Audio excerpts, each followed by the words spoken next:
저희가 잠언서 1장 1절에서 우리 7절까지 말씀을 함께 봉독했습니다. 말씀의 제목은 지혜의 근본입니다. 우리 다 함께 제목을 따라 하시겠습니다. 지혜의 근본. 아멘. 잠언서 오늘 저희가 봉독한 말씀에서는 잠언서의 기록 목적에 대해서 말씀하고 있습니다. 오늘 2절에서부터 4절까지 말씀에서는 잠언서를 왜 기록하였는지 그 기록의 목적에 대해서 이렇게 말씀합니다. 이는 지혜와 훈계를 알게 하며 명철의 말씀을 깨닫게 하며 지혜롭게 공의롭게 정의롭게 정직하게 행할 일에 대하여 훈계를 받게 하며 어리석은 자를 슬기롭게 하며 젊은 자에게 지식과 근신함을 주기 위한 것이니 라고 말씀합니다. 그리고 2절과 4절까지 말씀에서 이 잠언서를 기록하는 목적 4가지를 분명하게 이야기하고 있습니다. 지혜와 훈계에 대해서 알게 하기 위해서라고 첫째는 말하고, 두 번째는 명철의 말씀을 깨닫게 하기 위해서, 그리고 세 번째는 지혜롭게 공의롭게 정의롭게 정직하게 살 수 있도록 훈계를 받게 하기 위함이고, 그리고 마지막으로는 젊은 자에게 지식과 근신함과 어리석은 자에게 슬기로움을 주기 위해서 이 잠언서가 기록이 되었다라고 말씀합니다. 여러분, 잠언이라는 말은 이런 의미를 갖고 있습니다. 짧은 말로 생각을 자극하고 진리의 세계를 전달하는 시적이고 간결한 경구라는 의미를 갖고 있습니다. 즉, 이 잠언의 말씀들은 어떻게 보면 구절구절이 따로따로 떨어진 것 같이 짧은 어떤 명언과도 같은 그런 말씀들이 계속되고 있습니다. 사자성어에도 보면 촌철살인이라는 그런 사자성어가 있어요. 짧은 몇 마디의 말이지만 사람을 죽일 만한 영향력을 갖고 있다는 것을 의미합니다. 여러분, 촌철살인이 가능하다면 촌철활인도 가능하다라는 거예요. 짧은 몇 마디의 말로 사람을 죽이는 상처를 줄 수도 있지만 짧은 몇 마디의 말로 사람을 살리는 위로와 격려가 되기도 한다라는 것입니다. 여러분, 잠언의 말씀들은 짧은 어떤 구절구절의 말씀들로 이루어져 있지만 그런 짧은 말씀들이 우리의 영혼을 살리고 또 바른 길로 인도하는 영향력이 있는 말씀이라는 것입니다. 여러분, 세상에도 좋은 말들이 많이 있습니다. 여러분, 세상 사람들도 보면 그 사람들에게 영향을 주는 명언들과 격언들을 많이 알고 있습니다. 세상살이에 도움이 되는 말들이 굉장히 많아요. 저도 어느 집에 갔더니 액자에다가 멋있게 이런 글귀를 적어 놓으셨어요. 거기에 뭐라고 적혀져 있었냐면 이런 글귀가 적혀져 있었어요. 오늘 걷지 않으면 내일은 뛰어야 한다. 네, 그럴듯한 말이죠. 오늘 걷지 않으면 내일은 뛰어야 된다. 참 멋있는 말이고 명언이에요. 의미가 담겨져 있는 말입니다. 사람들은 이런 말들을 통해서 어떤 자신의 인생의 어떤 깨달음들을 얻기도 합니다. 이런 말들을 우리가 잠언이라고 부릅니다. 그러나 성경의 잠언은 그 세상이 말하는 명언과 혹은 격언들과 감동을 주는 말들과는 구분되는 분명한 구분점이 있습니다. 그러면 세상의 잠언이나 세상의 명언들은 세상을 살아가는데 필요한 지혜들에 대해서 우리에게 가르침을 줍니다. 근데 여러분, 성경의 잠언은 거기에 한 가지를 더합니다. 세상을 살아가는 지혜이지만 그 앞에 한마디가 더 붙어요. 어떤 말이 붙냐면 하나님 앞에서라는 말이 붙습니다. 여러분, 성경의 잠언은 하나님 앞에서 세상을 하나님의 백성답게 살아가는 지혜에 대한 가르침이 바로 잠언의 말씀입니다. 그리고 세상의 좋은 말들, 세상의 명언들, 세상의 격언들, 세상의 훌륭한 말들은 우리가 세상에서 잘 살게 만들어주는 그런 영향력을 갖고 있는 말씀들이지만 성경의 잠언은 우리가 세상에서 잘 사는 것뿐만 아니라 하나님 안에서 하나님의 백성으로서 세상을 잘 살아가는 지혜의 말씀을 우리에게 전해주고 있습니다. 여러분, 우리가 오늘 잠언을 살펴보면서 그러면 잠언을 통해서 잠언의 목적에 담겨져 있는 그 4가지 잠언의 목적에 대해서 간단하게 살펴보도록 하겠습니다. 여러분, 잠언의 첫 번째 목적은 지혜와 훈계를 알게 하며 라고 말씀합니다. 여러분, 잠언서의 가장 중요한 목적입니다. 지혜가 무엇인지 우리에게 알게 하는 것, 훈계가 무엇인지 우리에게 알게 하는 것이 잠언서의 가장 첫 번째 되는 목적입니다. 그래서 오늘 7절 말씀에서도 보시면 여호와를 경외하는 것이 지식의 근본이거늘 미련한 자는 지혜와 훈계를 멸시하느니라 말씀합니다. 여러분, 지혜의 근본은, 지식의 근본은 하나님을 경외하는 것이라고 말씀합니다. 그리고 잠언서에는 하나님을 경외하라는 말씀이 20번 이상이나 기록이 되어 있습니다. 여러분, 지혜에 관한 모든 주제에 있어서 여러분 잠언서를 통해서 이것이 지혜다라고 말씀해 주시는 모든 말씀 가운데는 가장 기본적인 사상이 어떤 사상이 깔려 있냐면 하나님을 경외하는 것이 모든 지혜의 시작이고 근본이다라는 그런 생각이 깔려져 있습니다. 오늘 말씀 7절에서도 여호와를 경외하는 것이 지식의 근본이거늘이라 말씀합니다. 여러분, 근본이라는 단어는 히브리어로 레시트라는 단어입니다. 근데 이 단어가 의미가 있는 것이, 왜 이 단어가 의미가 있냐면 이 신구약 성경, 우리 그냥 구약 성경, 히브리어로 된 구약 성경에 히브리어 가장 첫 단어, 창세기 1장 1절 말씀의 첫 단어가 바로 이 레시트라는 단어예요. 태초에 하나님이, 창세기 1장 1절 말씀에 보면 태초에 하나님이 천지를 창조하시니라 말씀하실 때 여러분, 태초에라는 말씀, 그 단어가 바로 이 레시트라는 단어를 사용했습니다. 여러분, 이 태초에, 처음에 가장 중요한이라는 의미를 그래서 이 단어가 갖고 있는 거예요. 그래서 여호와를 경외하는 것이 지식의 근본이다라는 말씀은 하나님을 경외하는 것이 모든 지혜의 처음이고 시작이고 최우선이 된다라는 말씀입니다. 여러분, 하나님을 경외하는 것, 그것을 우리가 지혜로운 삶, 지혜를 논하면서 하나님을 경외하는 삶이 없이는 지혜에 대해서 말할 수가 없다라는 것을 의미합니다. 여러분, 우리는 세상에서는 세상 사람들이 가진 지혜와 지식을 논할 때는 그 사람이 얼마나 많은 것을 알고 있느냐, 그 사람이 얼마나 좋은 처세술을 갖고 있느냐, 그 사람이 얼마나 경험을 많이 쌓았느냐, 그런 것을 사람의 지혜로 평가합니다. 그러나 여러분, 하나님의 백성으로 하나님 앞에서 세상을 지혜롭게 살아가는 그 지혜의 근본에는 무엇이냐면 하나님을 경외하는 마음이에요.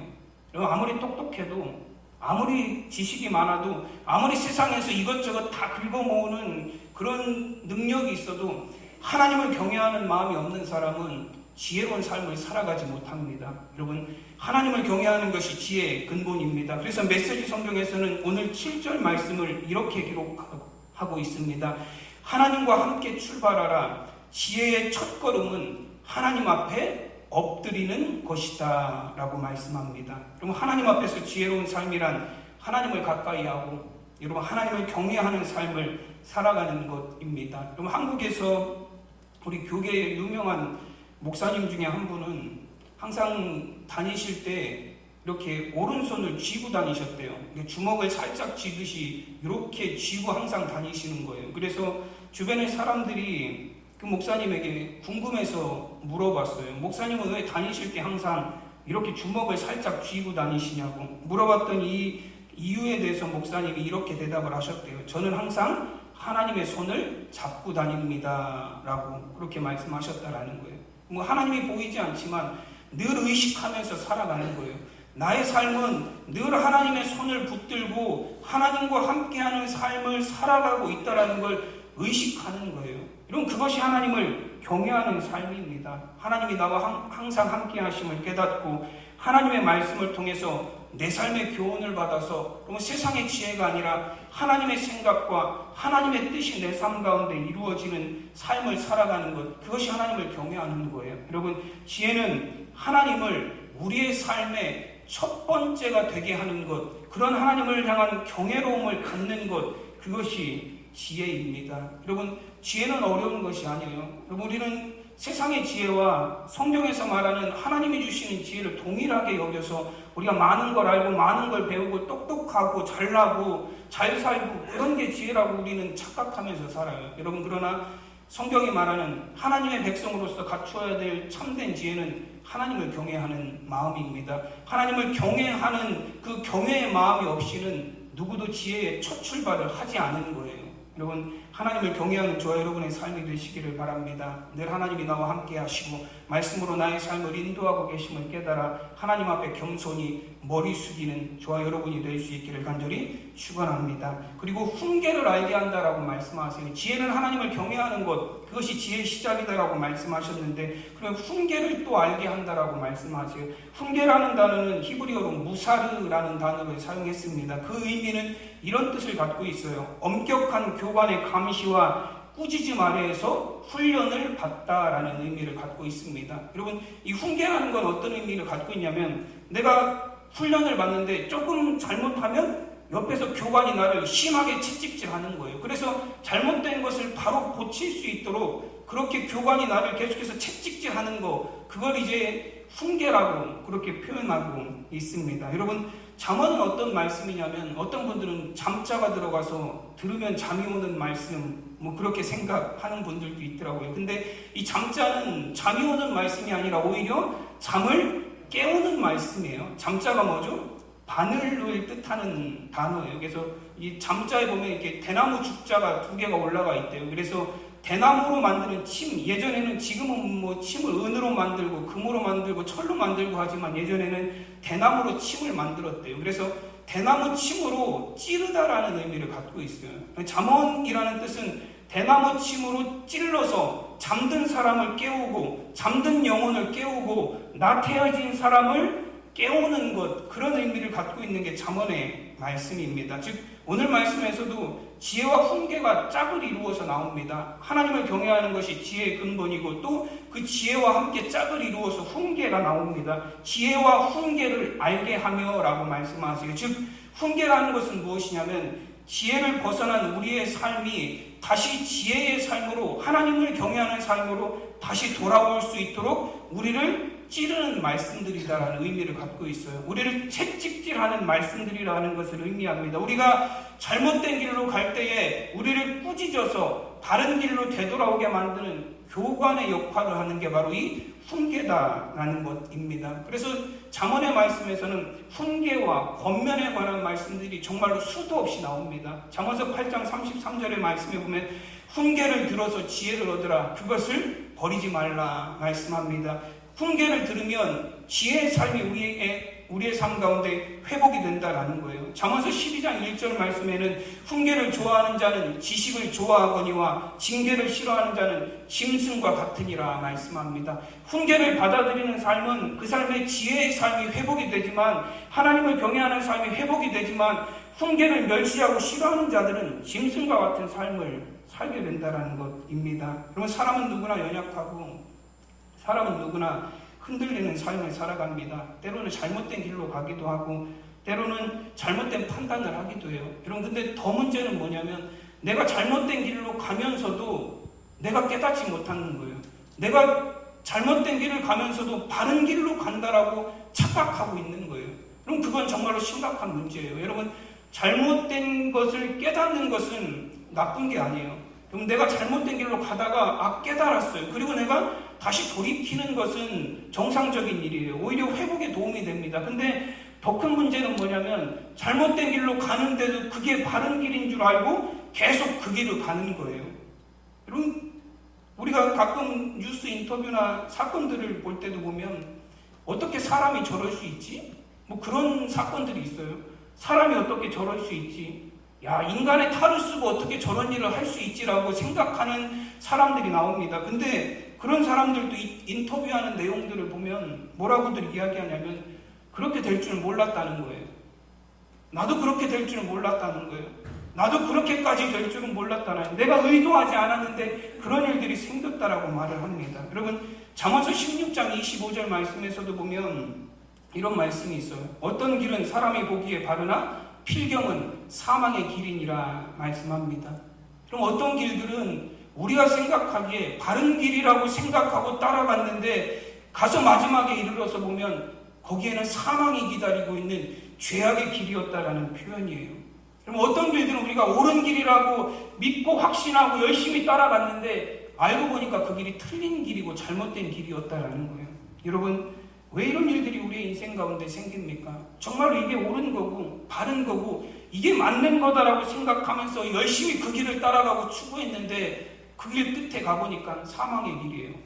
여러분, 만약에 우리의 삶 가운데 진짜 이런 일이 있다면 어떡하겠습니까? 내 나름대로 열심히 신앙생활 한 것 같은데, 내 나름대로 열심히 믿은 것 같은데, 나중에 가서 보니까 천국 문을 두드리다 보니까 여기는 네가 올 때가 아니다 라고 말한다면, 여러분, 우리의 인생에 그런 일들이 생겨난다면 얼마나 우리가 후회하는 인생을 살게 되겠습니까?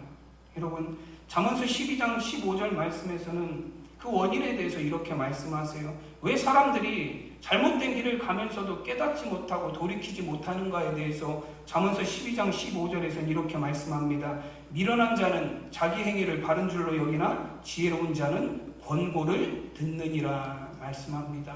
여러분, 왜 우리가 내 길이 잘못됐다라는 걸 왜 깨닫지 못하느냐면 훈계를 듣지 않기 때문에 그래요. 하나님의 말씀이 나에게 주시는 훈계를 듣지 않기 때문에 그렇습니다. 하나님의 말씀을 통해서 주시는 나의 삶의 잘못된 길을 돌이키라고 주시는 그 말씀을 우리가 듣지 않기 때문에 그래요.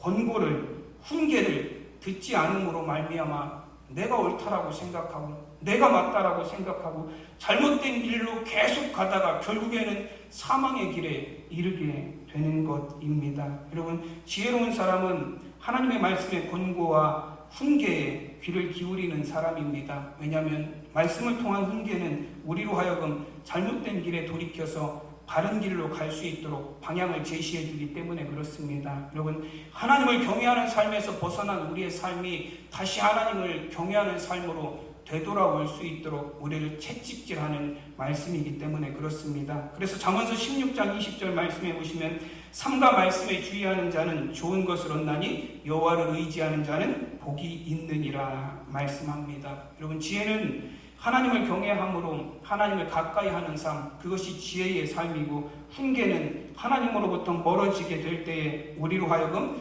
다시금 하나님께로 가까이 돌아오게 만드는 교관이 바로 훈계입니다. 그럼 결국 잠언서의 말씀들은 하나님의 백성들이 세상을 살면서 하나님으로부터 멀어지지 않도록 늘 하나님을 가까이 하는 삶을 살아갈 수 있도록 하나님의 백성들에게 주시는 하나님의 교훈의 말씀입니다. 그럼 두 번째로 잠언서의 목적은 2절 후반절 말씀에 보면 명철의 말씀을 깨닫게 하며라고 말씀합니다. 그러면 잠언서의 두 번째 목적은 깨닫게 하기 위함이다라고 말씀하세요. 여러분, 이 깨닫다라는 표현이 원어에 보면 분별하다라는 단어를 사용했습니다. 그럼 명철이라는 한자도 보면 이게 명철이라는 단어를 한자어로도 풀어보면 밝을 명자에 밝을 철자예요. 여러분, 밝은 게 두 개나 있으니까 얼마나 밝겠습니까?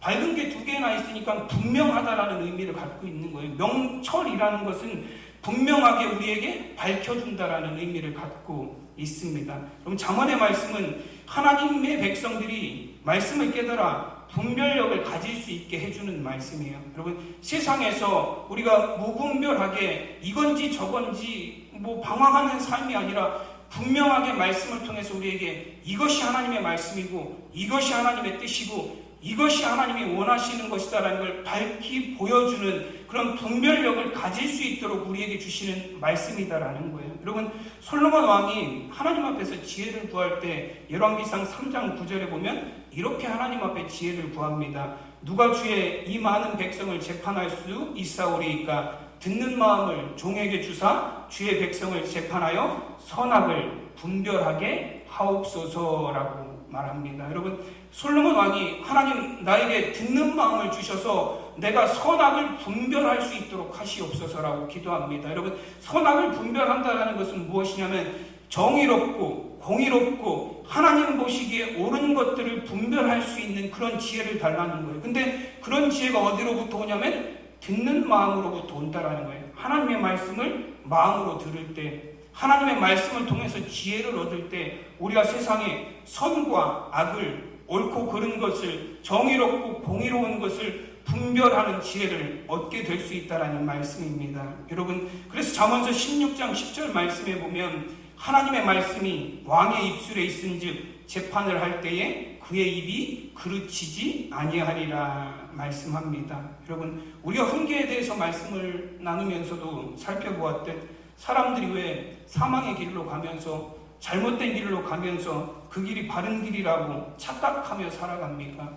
명철의 말씀이 그들의 마음에 분별력을 주는 하나님의 말씀이 없기 때문에 그래요. 그래서 옳고 그른 걸 분별할 수 없어요. 그냥 나에게 좋은 건 옳은 거고 내 생각이 맞으면 옳은 거고 그럼 어떤 기준이 없이 내가 기준이 되기 때문에 잘못된 길로 사망의 길로 갈 수밖에 없습니다. 그래서 잠언서에서는 우리로 하여금 명철의 말씀을 깨닫게 하기 위하여 비유라는 방법으로 이제 우리에게 말씀을 주십니다. 분별할 수 있도록 주십니다. 이 마샬이라는 잠언이라는 단어가 마샬이라는 히브리어를 사용하는데요. 그 의미가 비유하다, 비교하다라는 의미를 갖고 있습니다. 헬라어로도 이 비유라는 단어는 파라볼레라는 단어예요. 그 의미는 옆에 놓다라는 의미를 갖고 있습니다. 여러분, 이것이 좋은 거냐 나쁜 거냐, 이것이 선한 거냐 악한 거냐는 옆에 놓고 비교해 보면 알 수 있다라는 거예요. 여러분, 우리가 기준이 모호한 것들이 굉장히 많이 있습니다. 그렇죠? 그런 기준에 대해서 어떤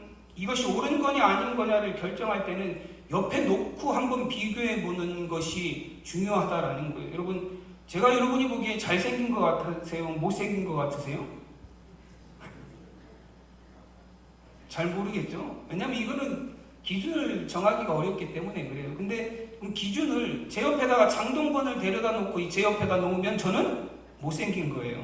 네. 장동건을 데려다 놓고 하면 못생긴 거고 개그맨들이 다 못생긴 건 아니지만 저보다 좀 못나 보이는 사람을 데려다 놓으면 저는 잘생긴 거예요.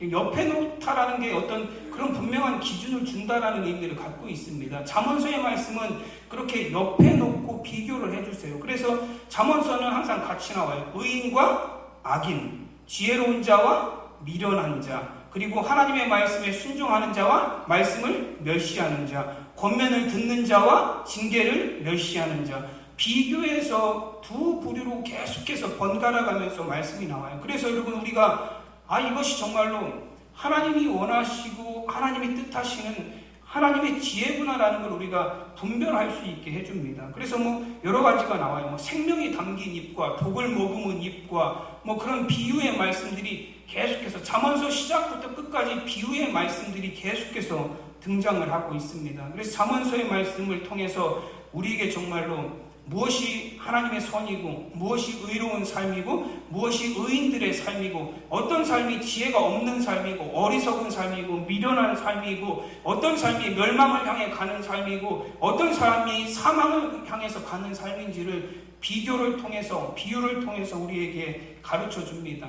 그래서 명철의 말씀을 우리에게 깨달을 수 있도록 도움을 주세요. 분명하게 하나님이 원하시고 하나님이 우리에게 가르쳐 주시는 하나님의 뜻이 무엇인지를 분별할 수 있는 그 말씀을 깨달을 수 있는 지혜를 우리에게 허락해 주십니다. 그래서 잠언의 말씀은 빠르게 읽고 지나가는 말씀이 아니에요. 잠언의 말씀은 지혜와 명철의 말씀들이 담겨져 있기 때문에 오랜 시간 묵상을 통해서 읽어야 됩니다. 여러분, 지식을 쌓기 위한 말씀이 아니라 말씀을 깨달아서 하나님이 주시는 지혜를 얻기 위한 말씀이기 때문에 여러분들이 잠언의 말씀을 대할 때는 꼭 묵상의 시간을 가지시기를 바랍니다. 그래서 한 절의 말씀을 읽으면 그 한 절의 말씀을 가지고 묵상의 시간을 가지세요. 내 삶에 과연 적용이 되고 있는지, 내 삶이 과연 이런 삶을 살아가고 있는지, 내가 이런 삶을 살기 위해서는 어떻게 해야 되는지, 또 이 말씀을 통해서 나에게 주시는 하나님의 참된 지혜는 무엇인지를 묵상을 통해서 여러분 밝게 깨달을 수 있는 저와 여러분이 되시기를 간절히 축원합니다. 또 세 번째, 잠언의 세 번째 목적은 우리 3절 말씀에 보면 이렇게 말씀하세요. 지혜롭게, 공의롭게, 정의롭게, 정직하게 행할 일에 대하여 훈계를 받게 하며 라고 말씀합니다. 여러분, 잠언서의 말씀은 우리에게 세상을 지혜롭게 살아갈 수 있도록, 또 공의롭게 살아갈 수 있도록,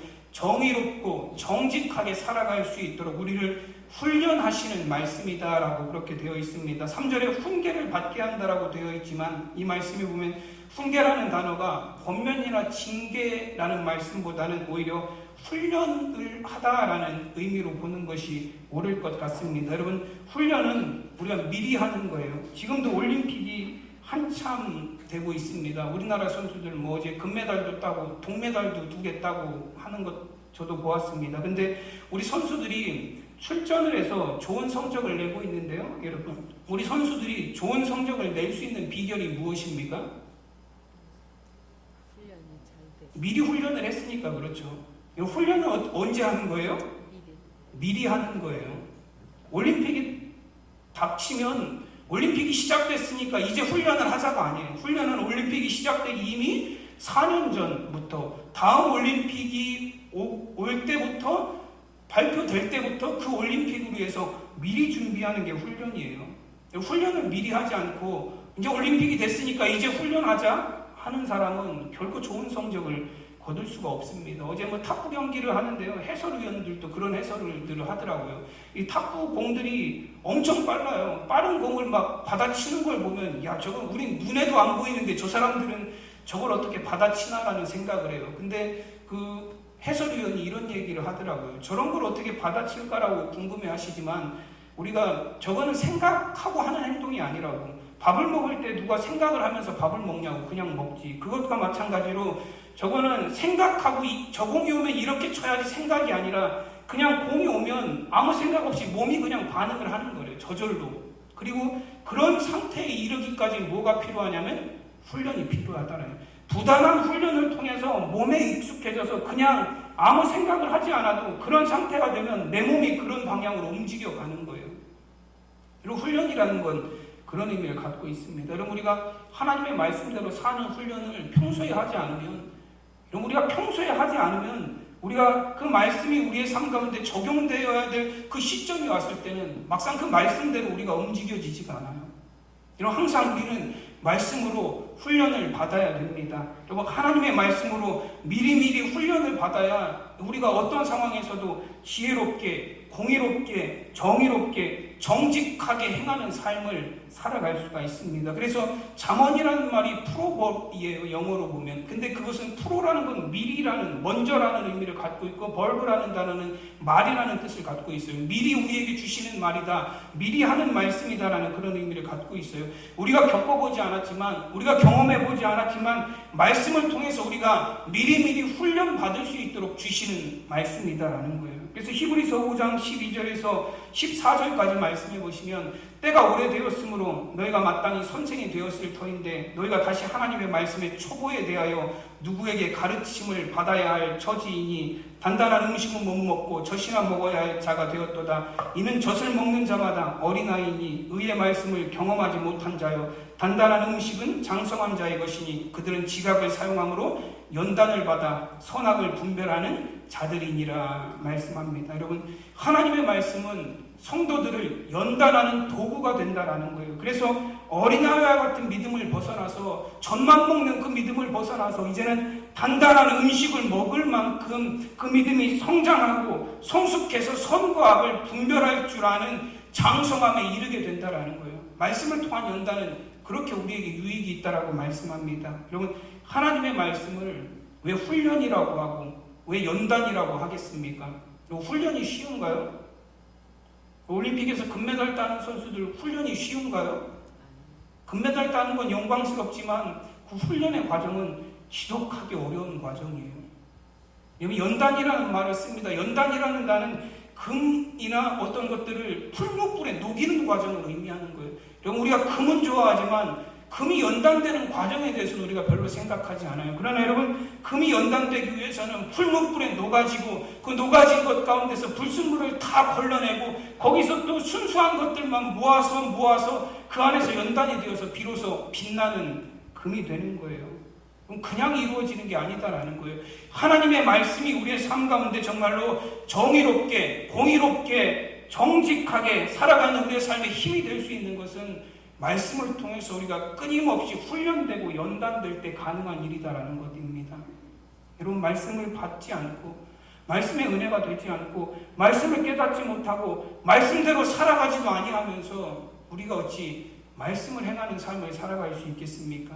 세상은 정의롭고 공의롭고 여러분, 하나님의 뜻을 이루는 의로운 삶을 살기 위해서는 선수들이 경기에 임하기 전 훈련을 하듯이 금이 풀문불에 연단되어지듯이 여러분, 말씀을 통한 훈련과 단련의 삶을 우리가 살아가야 될 줄로 믿습니다. 여러분, 하나님의 말씀이 저와 여러분을 단련하는 정말로 하나님의 뜻을 이 땅에 이루고 정의와 공의와 여러분 정직함을 이루어가는 여러분 귀한 훈련이 될 수 있기를 간절히 축원합니다. 그리고 마지막으로 4절 말씀에 보면 지식과 근신함을 주기 위함이다. 우리에게 슬기로움, 어리석은 자에게는 슬기로움을 주고 젊은 자에게는 지식과 근신함을 주기 위함이다라고 4절에서 말씀합니다. 여러분 어리석은 자에게 슬기로움, 젊은 자에게 지식과 근신함이라고 말씀하세요. 그래서 이 4절의 말씀은 우리가 말씀을 읽어보면 어리석은 자와 젊은 자를 동일시하고 있습니다. 우리 교회는 그래도 연배가 지극하신 분들이 많아서 다행이에요.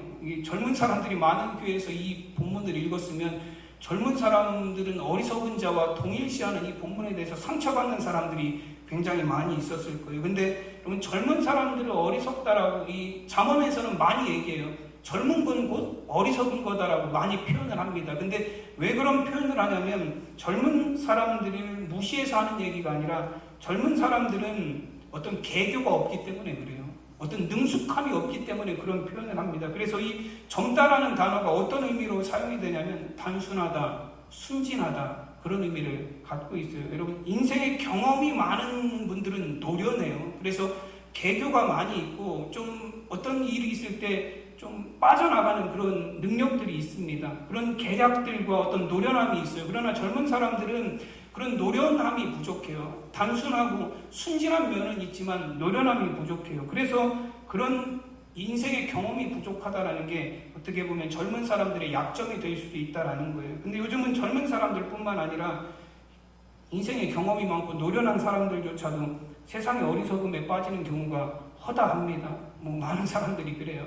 꼭 젊은 사람들뿐만 아니라 많은 사람들이 어리석음에 빠지는 경우들이 많아요. 시편 1편 1절 말씀해 보면 악인들의 꾀, 죄악의 유혹, 오만과 교만은 우리의 삶을 이리저리 흔들어댄다라고 말씀합니다. 그러나 하나님의 지혜의 말씀은 우리로 하여금 시냇가에 심겨진 나무처럼 깊은 뿌리를 내려서 흔들림이 없게 하십니다. 슬기로움이라는 단어는 신중함을 뜻해요. 그리고 근신함이라는 단어는 분명한 목표를 갖다라는 의미를 갖고 있습니다. 하나님의 지혜의 말씀은 우리로 하여금 이리저리 흔들리지 않을 수 있는 신중함을 갖게 하며 하나님을 가까이 하는 삶이라는 분명한 목표를 갖고 이리저리 치우치지 않게 하여 줍니다. 여러분 우리가 젊은 사람처럼 좀 어리석은 사람처럼 세상의 경험이 좀 부족할지 몰라도 세상의 이치와 처세에는 능숙하지 못해서 어설프다 할지라도 하나님의 지혜의 말씀은 우리에게 슬기로움을 더하여 주셔서 신중하게 세상을 살아갈 수 있게 하시고 확실한 목표를 가지고 이리저리 세상의 죄악으로 치우치지 않을 수 있는 굳건함을 우리에게 주시는 줄로 믿습니다. 이것이 잠언서의 4가지 목적입니다. 지혜를 알게 하고 훈계를 알게 하고 또 명철의 말씀으로 잘 분별할 수 있게 하며 말씀의 훈련을 통해서 믿음의 성장을 이루게 하시며 시냇가에 심겨진 나무처럼 신중함과 치우침이 없도록 우리의 삶을 인도해 주는 역할, 그것이 바로 잠언서의 목적입니다. 여러분 무엇보다도 잠언서의 가장 큰 목적은 이 모든 가르침을 통해서 여러분 우리 하나님의 백성들이 하나님을 가까이 하는, 더욱더 하나님을 가까이 하는 삶이 될 수 있도록 정말로 하나님을 경외하는 것이 지혜의 시작이고 근본임을 깨닫게 하는 말씀인 줄로 믿습니다. 여러분 저와 여러분의 삶이 정말로 하나님을 경외하는 참된 지혜로 말씀 안에 지혜 안에 늘 승리하는 우리 모두가 될 수 있기를 간절히 축원합니다. 기도하겠습니다. 하나님의 은혜와 사랑을 감사드립니다. 오늘도 거룩한 주님의 날 우리 사랑하는 성도들에게 허락하셔서 하나님 잠언의 말씀을 통해서 지혜는 하나님을 경외하는 것이 시작이다라는 말씀을 듣게 하시니 감사합니다. 하나님 우리 사랑하는 성도들 하나님 이 세상을 살아가면서 세상의 지혜로 하나님 살아가는 우리가 되지 않게 하시고 하나님을 경외하는 참된 지혜로 하나님의 말씀에 따라서 하나님 분별하며 살아가는 성도들이 되게 하여 주시옵소서. 정말로 세상에서 하나님의 백성으로 살아가기에 우리는 너무나 연약합니다. 하나님, 그러나 하나님의 말씀이 우리의 삶의 걸음걸음을 인도하시고 또 우리가 잘못된 길로 갈 때에 우리를 깨닫게 하여 주셔서 정말 우리가 날마다 하나님의 지혜로 이 험한 세상 가운데서도 하나님의 거룩한 백성의 삶을 살아갈 수 있도록 도우시는 줄로 믿습니다. 그 말씀 안에, 그 지혜 안에, 그 하나님을 경외함 안에 우리가 바로 설 수 있도록 주님 도와주시옵소서. 감사하며 우리 주 예수 그리스도의 이름으로 기도드리옵나이다. 아멘.